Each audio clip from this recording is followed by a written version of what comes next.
Xi Jinping says China must prepare for war.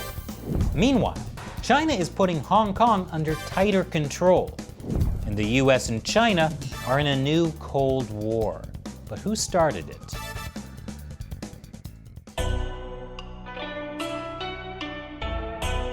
This is China Uncensored. I'm Chris Chappell. Chinese leader Xi Jinping has told troops to prepare for war. So, I guess Xi Jinping is no longer going with the stronger international cooperation line anymore. Now, to be fair, this is not the first time Xi has told troops to prepare for war. He does it every so often. This time, Xi Jinping didn't say specifically who the troops should prepare for war against, but he did say the purpose is to resolutely safeguard national sovereignty. I guess that could mean one of several countries, and that includes India. The border dispute between India and China seems to be heating up. China and India share one of the world's longest unmarked borders, called the Line of Actual Control, which is less like a formal border and more like a line of actual control. Indian and Chinese troops have clashed here several times already in just May. Both sides have tried to downplay the clashes, but satellite images may be telling a different story. Both sides appear to be bolstering their presence. An Australian security analyst posted these satellite pictures on Twitter last week. They appear to show both sides building more tents and roads within 5 kilometres of the line of actual control which separates the two armies. India and China once fought a serious war over their border. That was back in 1962. There was also a series of military clashes along the border in 1967. So, could it happen again? Well, never fear, because President Donald Trump says he's ready to mediate the conflict. I assume world peace is now just around the corner. But of course, not in Hong Kong. Stay tuned after the break for how the Chinese regime is putting Hong Kong under tighter and tighter control.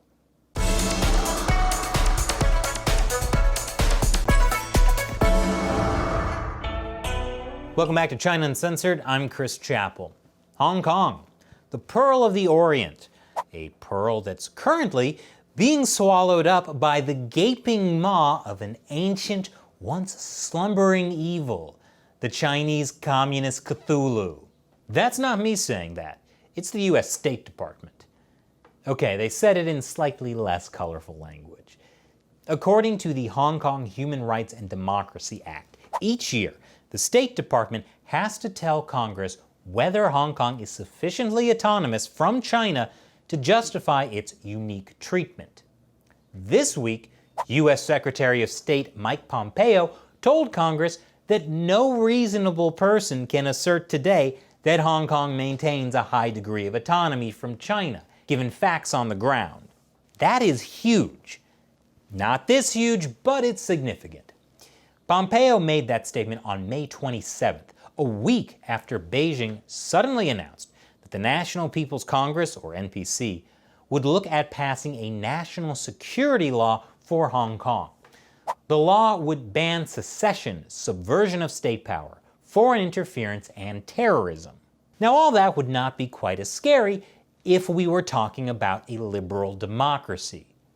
But we're talking about the Chinese Communist Cthulhu. That means what this law would really ban is any protest against the Chinese regime and, by extension, the Hong Kong government, like all the protests in Hong Kong over the past year. The law would come directly from Beijing and would be applied to Hong Kong without a vote from the Hong Kong Legislative Council. That essentially ends the autonomy Hong Kong was promised under one country, two systems. On Thursday, the NPC officially voted to implement this national security law. 2,878 for and 1 against? Don't get too excited about the fact that one person voted against it.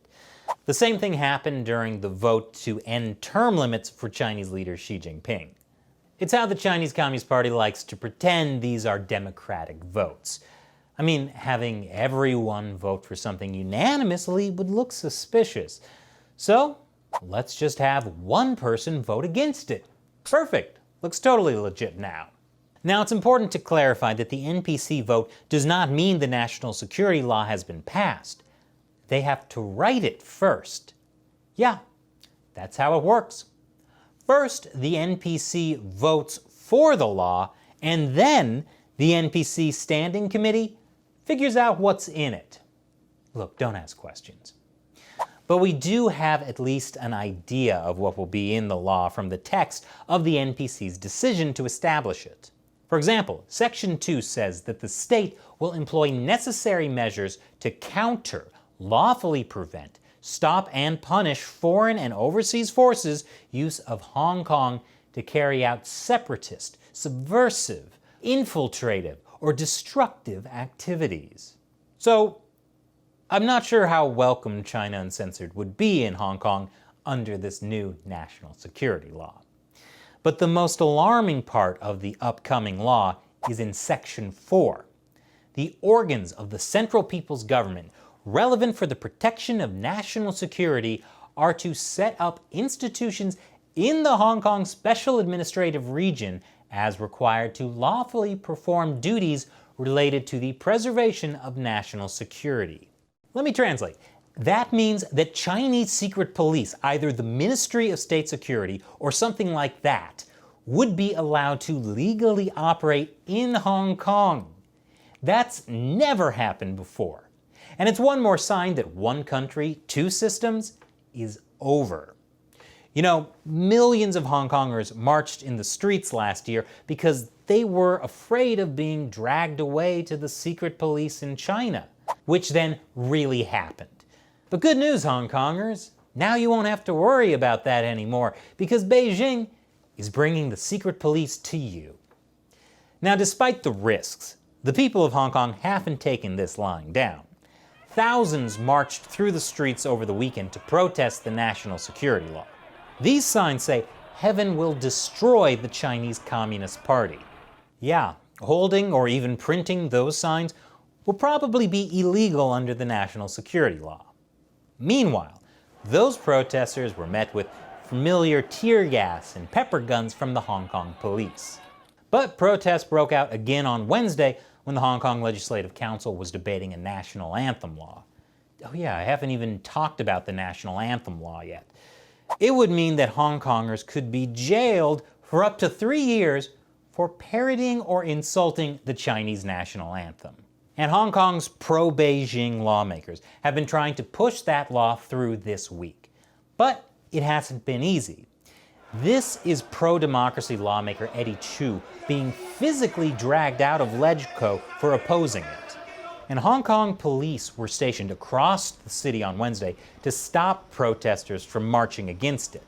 When there were protests anyway, police responded with pepper guns and more than 300 arrests. So where do things stand now?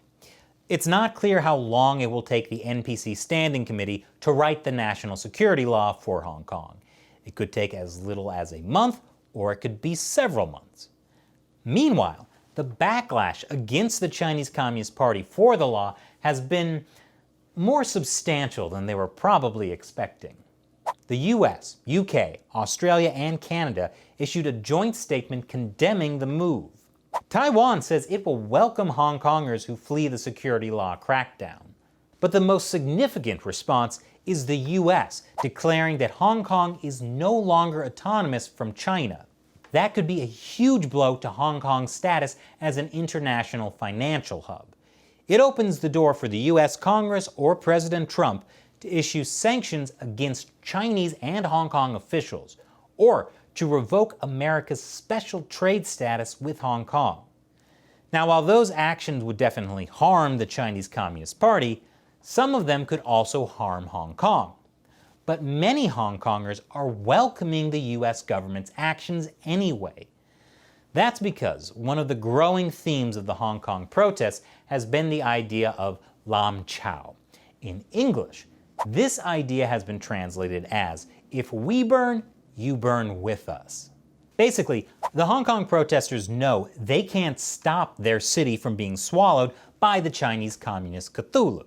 But they can try their hardest to make Cthulhu choke on it. So Hong Kong might suffer some damage, but they say it would be worth it to bring down the Chinese Communist Party. One thing's for sure, it's going to be an interesting few months ahead. And coming up after the break, the US and China are in a new Cold War. But who started it?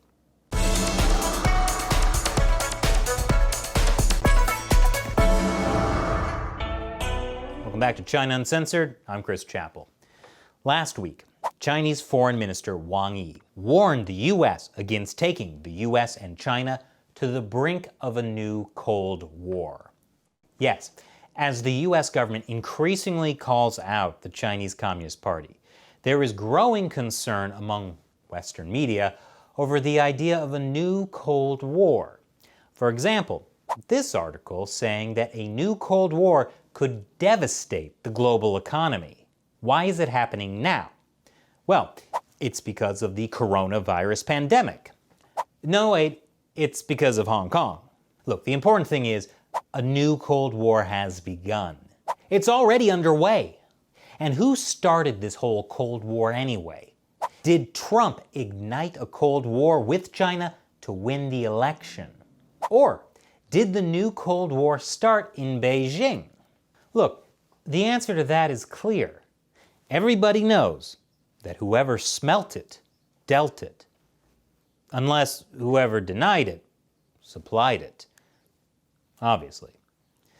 Now, the idea that the US and China are heading to or are already in some kind of Cold War isn't new. In fact, we did an episode on Cold War II almost 2 years ago when the CIA was talking about it. When the CIA was talking about it publicly. We don't have an inside man at the CIA. Anyway, there are a lot of opinions on this issue. But the most important thing to know is that the US doesn't need a new Cold War, because a Cold War with China would be a mistake. Look, no one wants a new Cold War, except maybe this guy. But many, although not all of these articles warning about a new Cold War, make the same fundamental mistakes. The first mistake is that they don't take what the Chinese Communist Party has said and done seriously. Take this Washington Post opinion piece. It acknowledges that the common wisdom that the US and China and their intertwined economies would inevitably get along is also fading. I wonder why. The piece mentions how China's entry into the World Trade Organization nearly 2 decades ago was once seen as a towering achievement of globalization. Then it suggests that the Trump administration considers that bad because Trump doesn't like the WTO. But the article fails to mention all of the ways that the Chinese Communist Party has constantly cheated and broken their promises since they joined the WTO, through things like unfair trade practices, keeping out foreign competition, and forced technology transfer. This is the U.S. Trade Representative's 192-page report to Congress on China's WTO compliance. It concludes that a consistent pattern existed where the United States raised a particular concern, China specifically promised to address that concern, and China's promise was not fulfilled. But you know what? That's nothing to worry about. Because this Wall Street Journal opinion piece says that the US government is overstating China's ambitions and capabilities. Because Beijing isn't seeking to overturn the global order. Obviously. I mean, it's not like China has some kind of vision for the new world order. It's not like they have plans to win control of the global order just because, according to a leaked internal Chinese Communist Party directive, they see themselves as being in the midst of an intense ideological struggle for survival. Or because Chinese leader Xi Jinping made a speech about how the party must build a socialism that is superior to capitalism and lay the foundation for a future where we will win the initiative and have the dominant position. Does that even really mean anything? Xi Jinping is probably overstating China's ambitions. He's just full of hot air. The basic message from these Cold War articles is that a Cold War sounds scary. Nobody wants that, so we don't really need to confront China. Okay, maybe confront it a little bit, but not a lot, because our economies are intertwined, because we need to cooperate on the coronavirus, because we shouldn't upset the balance of the international order. Sure, the Chinese Communist Party is doing a bit of ethnic cleansing here and there, and militarizing islands in the South China Sea. But if we just continue with the same normal diplomacy we've used for decades, we can get them to stop. I mean, it hasn't worked so far, but you know what they say. 583rd time's the charm. You know who agrees with this perspective? The Chinese Communist Party. They don't like being challenged, and they know that the term Cold War brings up bad connotations. So they keep accusing the US and other countries that criticize them of having a Cold War mentality when it comes to trade, or the Hong Kong protests, or just, in general. I wonder if they ever get tired of repeating themselves. Anyway, the point is that when Chinese government officials criticize what they explicitly call a Cold War mentality in the US, they aren't calling for an end to ideological competition or great power rivalry, but rather to US attempts to stymie Beijing's plans. That's because, as I said earlier, the Communist Party does see itself in an ideological struggle for survival. That's clear from their own internal documents. Which brings me to the second mistake that many Western media are making in their Cold War articles. They're not taking the Trump administration's response to the Chinese Communist Party seriously. Look, regardless of how you feel about Trump as a person, it's important to look at what his administration is actually saying and doing about the Chinese Communist Party. Some media are just playing it off as something that's happening only because Trump needs a campaign issue more promising than the plummeting economy, or casting it as an attempt to prevent China's rise. So how is the US actually responding to the Chinese Communist Party? The Trump administration recently released a 16-page document explaining the United States' strategic approach to the People's Republic of China. It's worth a read. Because when it comes to changing America's China policy, the Trump administration just let it rip. For one, the document specifically calls out the Chinese Communist Party, which they will hate. It also lays out how the party's actions threaten America's economy, security, and values. And it clearly says that this is an ideological struggle for the party.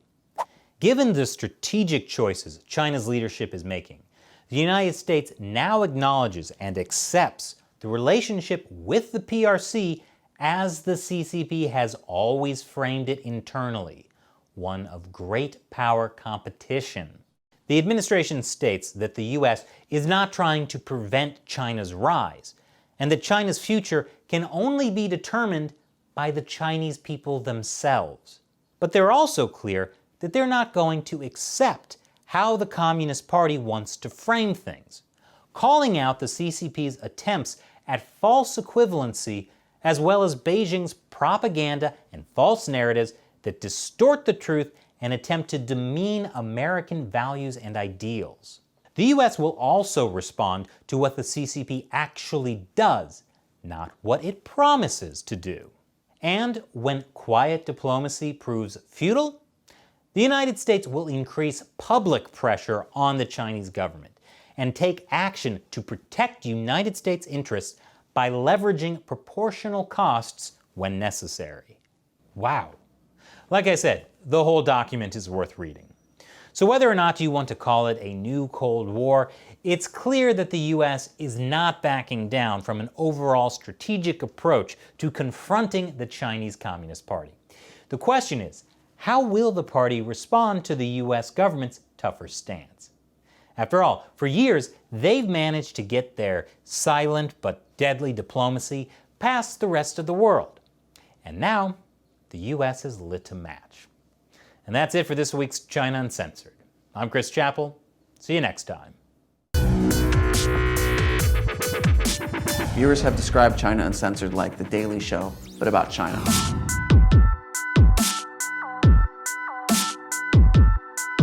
In China, something can be illegal, but still in common practice. For example, bribery, or intellectual property theft, or Uber. But you know, there's a common Chinese saying, "La schmaz." What's that, Shelley? Oh, okay. I'm being told no Chinese people ever say that. At the beginning, I was super excited when I got 500 views on an episode, and now the show's grown to about 500,000 subscribers on YouTube. One episode reached 7.9 million people and counting. Ride in luxury to your destination in only double the amount of time it would take you to fly there. Dreams come true. And China is the little engine that could. I'm a little freaked out that many people have seen my face.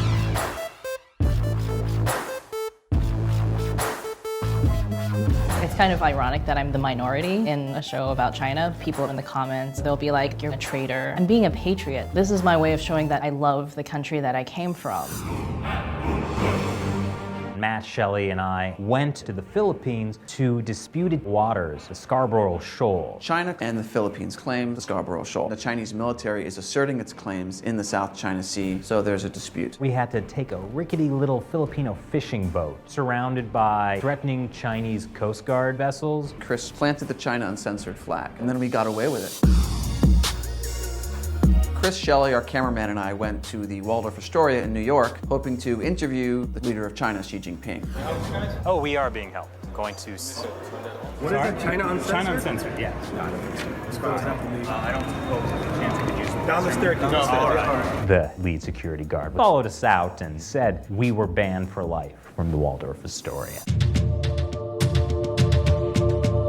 Chris Chappell here right outside of Mongkok. Our camera guy is in there right now. He's seen people getting beat by police. Police are trying to tear down the tents. Things are wild now. People would say things to us like, "My professor plays China Uncensored for our class." To see people really believe in what we were talking about was life-changing for all of us.